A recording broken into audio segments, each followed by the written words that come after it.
In the discourse yesterday, talking about VP Sara's statements during the November 23, 2024 press con, Senator Judge Risa Ontiveros stated, and I quote, "None of these statements are proof that the Vice President actually contracted an assassin or hired one. She is absolutely right." She then asked the question, why are these acts impeachable? To this question, the prosecution responded, "We understand that these statements may not actually 100% prove that she in fact contracted an assassin. End of quote. Hence, the prosecution admitted that the video does not prove any fact other than its existence. In simple words, there is no proof of any contracting of an assassin. The prosecution's admission before this honorable court made the respondent's position clear. The prosecution has no other competent evidence to prove that VP Sara contracted an assassin. Ang testimonya ni Kalilong, gaya ng iba pang ebidensya kuno ng prosecution, ay hindi sapat para patunayan ang paratang na ito. Trying to prove this stretched narrative using a hodgepodge of materials is a waste of this honorable court's time and the Filipino people's money.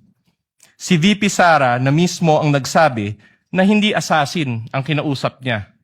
This term only came from people who took her statements out of their proper context and tried to exaggerate them for what they really meant. The truth of the matter is this. She and her family were threatened. And while her response was unconventional, it was justified. What triggered her response was a question about Operation Romanov, which is the plot to eliminate VP Sara and her entire family. The NBI's own records prove this. In the minutes of the meeting of Dempsey Reyes' interview, he said, and I quote, "May press con kasi earlier than that, sabi niya, parang hindi lang niya gusto daw, sabi lang niya, gusto daw siyang patayin daw, according to her, ni Speaker.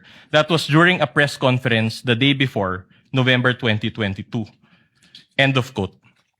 During the virtual press con, Princess Maui mentioned Operation Romanov again, and even warned her about her safety. Reyes talked about it, Princess Maui reiterated it, but the NBI gaslighted it. When VP Sara uttered those words, she was not responding as Sara Duterte, the Vice President, but Sara Duterte, the wife, mother, daughter, and sister, who only sought to protect her own and her family members' lives. Operation Romanov is in place, and the threat against their lives is real. VP Sara became the target of unauthorized intelligence and surveillance operations by government operatives that exposed her family to high-level risks and security threats, thereby causing intense trauma and uncontrollable fear.